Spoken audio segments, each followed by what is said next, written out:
You're here to receive a very special psychic prescription, much like a weather report, for how to best work and play with the universal energies that will be present this week. And that's the week from the 1st of May to the 7th of May 2020. I'm Kylie Savage Psychic, and this is the weekly Oracle card reading. If you've been watching along for a while, welcome back. And if this is your first time here, then welcome to the videos. Welcome to my channel, and I'd love for you to like, comment, and subscribe. I do read all the comments and I do hit reply. How are you all doing? I know that this is this very tricky transition time that we're in at the moment, navigating between worlds, like the card in the Wisdom of the Oracle deck says. I really love that card because it's like we're moving from a challenging time into a better, more optimistic, hopeful, positive time, and yet we really are in that in-between tricky stage. So moving from what was into what will be. And I trust that you're all taking really good care of yourselves and each other as we do this. As Glennon Doyle says, we can do hard things and we are all in this together. And if you would like to and you find these videos helpful, then definitely please like, comment and subscribe and hit that little bell to get notified, and that will really support my channel and just assist and support me to keep going and keep producing great content for you guys.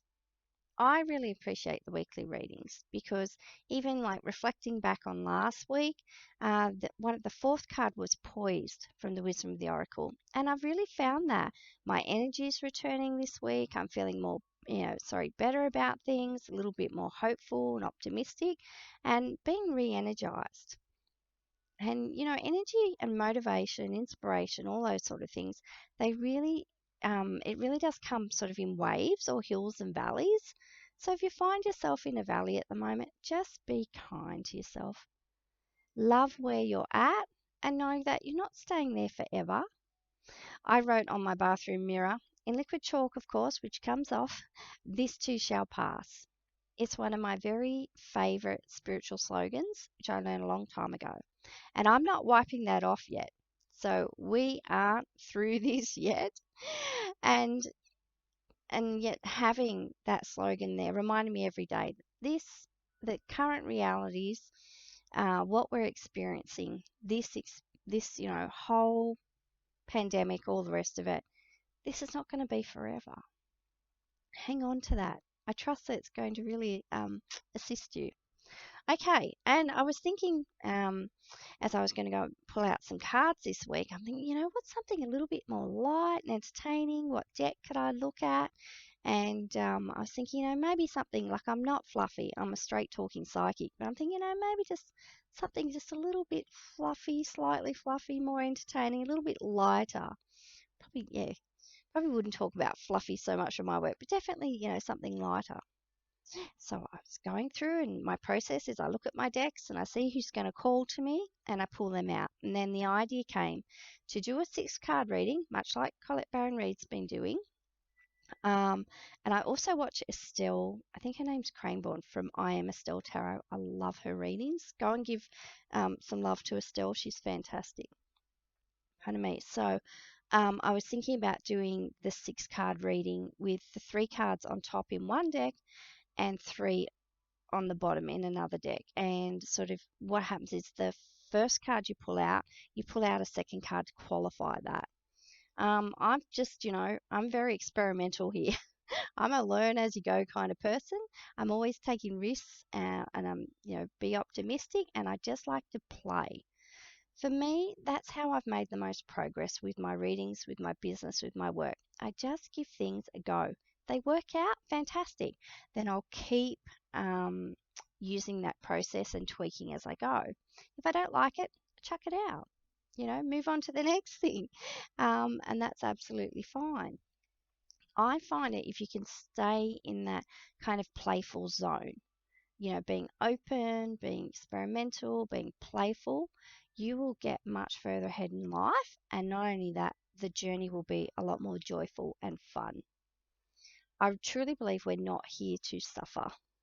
Most of our suffering is caused by ourselves, unfortunately. A lot of our troubles are of our own making. So that's a good thing too, because if we know that, our angst and our suffering is coming from us, we can take steps to change that. So getting back to the reading, I'm like, okay, what's something light, something fluffy, something plain, playful. And what decks jumped out at me? Wisdom of Avalon, which was the original first deck that I bought from Colette Baron Reid, and then the Mystical Shaman Oracle. I was like, okay, just go with it. That's another one of my favorite spiritual slogans. Just go with it. So the question I've asked this week is, what is, oh, sorry, I have to ask you to do something first. Just breathe in through your nose, out through your mouth. And I'd like for you to choose this week a number between 1 and 6. Just choose that intuitively, and you can do that now. Okay, remember your number. That's the number of the card whose message will just be a little bit more relevant for you and your life, whatever's going on for you at the moment. And the message will just be a little bit more pertinent. It will be a little bit more specific and validatable. That's a word for whatever's going on with you in your life. And if you had a question in mind that you want to have answered. Okay, the question I've asked for all of us this week. Oops, I didn't even notice that my headphones are falling off. Thanks for telling me, by the way. The question I asked is, what is the best, most positive and reassuring message that we can receive to guide and support us for this week ahead? Okay, so I'll just show you quickly. This is the Mystical Shaman Oracle deck, and it's by Alberto Velodo, Colette Baron Reid, and Marcella Lobos. If you can, if you're interested, go and look up Marcella on YouTube. She has these beautiful videos, and I'll probably get this wrong, but it's about reconnection with your divine feminine and like the sacred earth mother energies, and it's just so beautiful. She's really amazing, Marcella, and I think that Colette Baron Reid, in her Goddess Conversations, Real and Raw, I think that she interviewed Marcella. So you might be able to find that on Colette's channel as well. So Colette Baron Reid, go and have a look. The artwork in this is exquisite, and it's by Jenna Della Grottaglia. Oh, forgive me for not pronouncing that right. And the deck that I was talking about before is the Wisdom of Avalon. And this was actually Colette's first deck. And I've heard she's got new decks coming out, so I'm super excited. I need to go back and look at her website, but how do I pre-order some things? I'll go to my favorite bookseller and see if they're going to have it in. Okay, make sure I don't lose my headphones again. So you've got your number. Now, to be honest, I'm winging this reading because this is not how I usually read. I read with what I've created myself, adapted from Colette's system, which I learnt from her. And the way I read, I've called it the extended flow system. Colette, I don't think she trademarked it, but her system is the flow system. But if you watch Colette's videos, you'll see she's been doing the 6 readings and the cards are all just in a row, and she's telling the story in motion that way. So I'm kind of changing it up and looking at how Estelle often does her tarot readings with the top cards and the qualifiers. And I'm going to see how I go with that. So I'd love to hear your feedback and see if the reading made sense for you, if it did actually flow, and how you found it. Okay, so I will still call this the anchor card. And I know I always say I really love this card. Well, I do really love lots of the cards. If I didn't really love Oracle cards, I wouldn't be here doing these readings. So this is the Merlin from the Wisdom of Avalon. And when Merlin shows up, the biggest message I get from him is that we are, something's brewing under the surface, some sort of big alchemical change, and it's very exciting. So have a think. Is there something that you have been dreaming about, pondering about, considering, something you'd like to manifest, something you'd like to bring into the physical form? Is it a business idea? Is it a book? Is it a creative project? Were you hoping to expand your family? Um, Thinking about, uh, an addition to your family in the way, today, in the form of a pet? Were you thinking about planting a garden? It doesn't have to be huge and massive, even though the energy of this card is pretty big, it's pretty special, pretty magical. But it might just be something quite simple and quite small, yet it's important to you. So have a think. Have you been desiring to manifest something lately? Because if you have, this is a great sign. We don't have to share our dreams and our hopes and our manifestations and business ideas and all that sort of stuff with other people. Very often, it's like going to the hardware store for milk. If we don't share our ideas with the right sort of people, we probably won't get the sort of support and assistance we need, and the positive encouragement to see, that dream grow and to work towards bringing it about into reality. So I think, I tend to think that it's okay to keep our dreams to ourselves. I might say to someone I'm thinking about writing something, but I don't share the exact story idea or the project with other people. Not until, I've had a chance to, work with it myself, ponder it, consider it, let it percolate a bit. I sort of think that your creations are sacred. And I was listening to, I think it's James Altucher. He has another idea of, like you think of 100 great ideas a day and just throw them out to people because, like, that sort of frees you up from thinking you have ownership of everything. And I know Tosha Silver's got a new book out at the moment called It's Not Your Money. And I think that's a similar sort of idea expressed. Haven't read the book yet. But it's saying, that law of non attachment. If we get too attached to things and we think we have ownership, we can get a little bit selfish, a little bit protective, like the ego kind of attaches to them.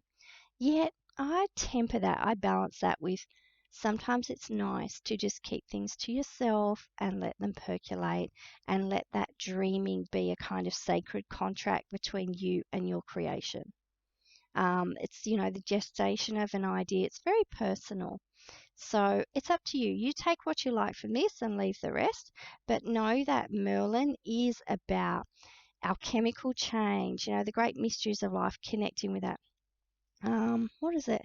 Merlin is the high priest and something else I can't remember now, but he's like the masculine representation of creativity, the creative force. And know when Merlin shows up, you've got support for whatever you're dreaming about. And Merlin's message is like, yes, go do that. I'm going to help you with it. And if you don't have enough faith in the idea or enough faith in yourself, if your self worth is kind of chipped away at and, just in a bit of a low, you can lean on Merlin and he will support you and support the manifestation of your dream at this time until such time you can stand on your own. So I really, really love that. I love that it has a dragon. Oh, what's her name? I'm trying to think now. The dragon lady, isn't that terrible? I just call her the dragon. Diana Cooper, I think her name is. She has a beautiful oracle card deck. That was one on my wish list. A dragon oracle card deck, and this dragon reminds me of him. This was a different artist with Colette's first deck, but I love his little cheeky face. And dragons to me represent power and strength and magic. So know that you have lots of support, lots of guidance and assistance, and you can do this. Do your thing. To qualify that, we have the card from the Mystical Shaman Oracle, which is, Merlin was card number 1. And this card would be card number 4. Oh, it's going to get so tricky. What did I do this to myself for? The rattle. When I see the rattle, I think of a very sacred ceremony, and it actually says a medicine woman. Says that in the guide, but would be using the rattle. But I feel it's a healing message. And I have a guide who has a rattle, and when he shakes the rattle and walks around me, and like if he walks around the circle, when I used to be teaching students, to me, he's stirring up the energies and he's signaling to spirit, to the forces, to get behind whatever it is we're doing. So to qualify him with Merlin with this message is there is a piece of healing in this creative project that you have. It speaks to your soul, or your soul is going to speak through the creation to others. And we really need to be mindful of the impact of our creations, and are they some way that we will be serving the world? So let's think about that. What will be the impact on others? Will it be positive or negative? Is there some way that we can eventually share these things with others? And remember, you are the gift. So even in you being more you, by being a co-creator, then you are serving the world by being more you. I feel like I'm repeating myself today. My apologies. Rattle is stirring things up. It's like a call to action. That's what I'm getting. And as you said, it's very healing, and it's like awakening forces. The Mystical Shaman deck has such amazing energy about it. It's a very strong energy. It's a very in tune energy. It's very much about nature. It's about those ancient natural forces. And I think you've got to deal with this deck with a lot of respect. That's probably why I haven't used it as much. And what I wanted to say too is, when you get a new deck and you're not sure about the energy of it, not sure, how to play with it or not, and then therefore you don't, a really good way to sideways move, a really good way, make a sideways move into playing with the deck and getting to know it, is mix the decks. So by using the deck in the first three cards, the Wisdom of Avalon, which is a deck I'm super familiar with, it's helping me branch across and connect with this deck. So I really like this idea. And of course it came from Spirit, like all great ideas do. And I always have their support for everything I do, and so do you. That message is coming through. It's really easy to doubt ourselves. It's really easy to think that we can't. It's easier to think that often than that we can. So just remember, Spirit support you in all things, along the path to your, best and highest spiritual development, your evolution and growth for the highest good. Spirit are right there with you. And when you fall off the path, they help you navigate, course correct, and get back on it. So I love that. The call to action, the rattle. Okay, if you've picked card number 2, it's the hawk. So this is a sign about omens and messages. And when you get the hawk, what it is, I like in the end of the guidebook for the message for this card, it says we need to listen and learn. So I'm just going to leave you that we need to listen and learn this week. Pardon me. I mean, that's pertinent for all weeks, isn't it? Yeah. So say if you have this project, this thing, that Merlin's going to help you with, you want to get out there, then the next right action to take is to be awake and aware and very conscious of how Spirit is communicating with you about that. Spirit will be sending you signs, butterflies. I've noticed so many bugs lately. Butterflies, hearing your name called, people saying your name down at the street. Significant numbers for you, your power numbers, colors. Colors can be a message. The colors that you love that just keep showing up, and then the color has a specific message. I just got Dougal Fraser's book, Your Life in Color, and so you can look at Dougal's book and find out what the colors mean. But the hawk means that Spirit is in definite communication with you. They always are. And you just need to be super awake and aware and present to those signs. When I was first starting out, I got Denise Linn's book Signpost, which is fantastic. It's called something else when you look it online. But anyway, if you still Google Signpost, you'll find it. And I kept a signs journal. And it really just helped me to understand the language of Spirit, which is the same language that Spirit will use to talk with you if you are a psychic or a medium.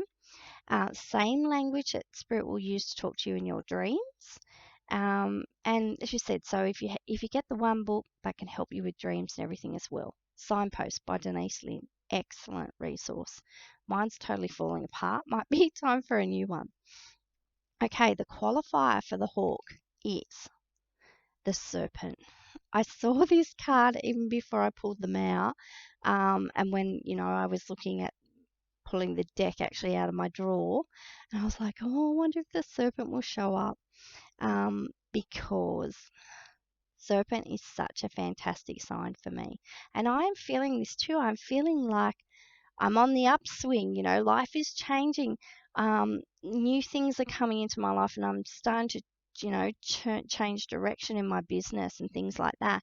And I'm starting to feel excited about those changes. Serpent is the sign of transformation. So when we're talking about the hawk, Spirit is going to send you signs. It's relating to transformation. How are you changing? And this project that you're going to come through, how will that change you? And I feel like all these changes are happening for the good. Things are getting better in your life and improving.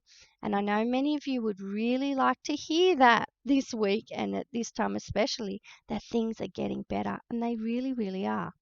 Serpent is such a powerful alchemical sign and symbol too. So we have Merlin and now we have Serpent. It's like Spirit saying to us twice, this is good, guys. This is fantastic. Things are changing. There's a cycle. It's about evolution and growth. And it is always, when we're stepping forward into the new, it's a shedding process. We are letting go of the old. Isn't there a lot of shedding happening at the moment? Radical, acceptance of what is. That's what's going to help us now as we shift off and let these old layers slough away. And no, you're all shiny and new underneath there. This is really good stuff. I love this. Okay, you're going to laugh when you see these last two cards. I swear, Spirit are so bloody funny. If you chose card number 3, oh sorry, Snake that card was number 5. Okay. Great sense of humour. They really do have one. Card number 3 is restriction. So if that was your card, and this is a journey marker from the Wisdom of Avalon. And what it's saying is, okay, so all this new stuff is happening. We've got this new project, this new thing that could, our whole path could be shifting and changing. Notice we have a path here in the card.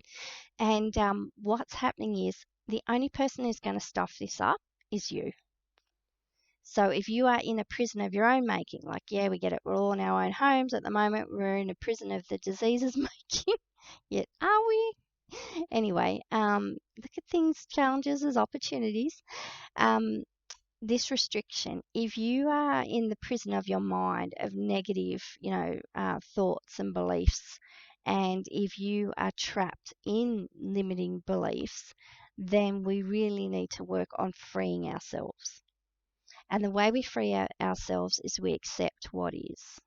So if you are really down on yourself, if you really don't believe that you can make these changes in your life, perhaps you're looking down the barrel of a massive career change, starting your own business after you've been employed, perhaps you've lost your employment and it's like, well, I could start my own business. If not now, when?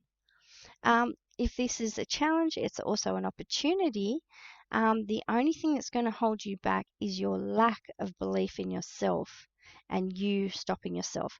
Nobody else ever really stops us. We stop ourselves all the time. There are reasons for that. I'm not going to get into that because I've already talked for over 20 minutes. Restriction. Just be mindful. What are the prisons you're making for yourself? I love that meme. It's got the horse, and he's standing there, and his bridle and his reins are sitting on the chair, but he's not actually tied to the chair. And it's, the saying is something like, um, we're not aware of the cages that we're in. Probably not saying this right. Maybe I can go find it and I'll stick it on my Facebook page. Yeah, and the thing is, like having horses, I actually train my horse to stand without being tied up, and I could leave him there, for an hour and he wouldn't budge because I had trained him to be where I left him, which is fantastic if you into working with horses. It's really good to come back and find your horse where you left it. But it's like we can also, train ourselves into limitations. And they don't serve us and they don't serve anyone else. Remember, we're thinking about how our creations may serve ourselves and other people. So just be mindful of that. How are you stopping yourself? And if you are, big deep breath, 2 big belly breaths. It's okay. It's okay. We accept what is, we embrace it, we work with it, we learn to love it. So our attitudes often can become our prisons. It takes nothing, it doesn't cost us anything to believe in ourselves except the death of those old ideas and limiting beliefs. Okay, the last card. So if you pick number 6, this is your card. She said, Spirit just hysterical this week. I really am going to have a go at them. Stand still. So look, this card is saying, there's a lot brewing, there's a lot happening. We've got the call with the rattle, we've got the snake with the transformation, everything's being stirred up. It's an exciting time, and yet that we're in the sort of in the alchemical mix. We're in the stage of mixing things and stirring the pot, getting the potion ready. We're not actually ready to take that potion yet or pour it on something else. We're still in the brewing stage. So we're almost ready to go out there and launch ourselves and our new, co-creative project or business baby or whatever on the world. We're not quite ready. There's still a period of pausing, meditation, and prayer. And what this is just check back in with spirit, check back in with yourself, be centered and grounded upon your spiritual foundations, and make sure that everything is in alignment, everything is ready to go, and just give yourself a little bit of space. Just go back. This is the time to go back, double check, and if you do have any doubts, now's the time to just sit there and pause and just let them, just consider them, just let them float on the surface. Is it something I really need to worry about, be concerned about? Is it something I really need to tweak? There are any legal details and things I haven't quite checked up on. So you don't need to, put a little bit of protection around your baby. You don't need to throw it out there without any thought. So stand still is just pause, just give things some thought. And if you're not really feeling ready within yourself, that's okay. Give yourself some time. And once you do feel, we never feel 100% ready, but once you do feel a bit better, everything's in order, then it will be go time. Okay, I trust that you really did find something in this message that's going to assist and support you this week. I'm so excited. I'd love to know when you're ready to share about your ideas, or you said, or how the reading is, how it's relevant for you or making sense to you. I would really love to know about that. Pardon me. And I'm going to wish you many, many blessings on your week. See ya. See you next week. So excited to see what we get next week.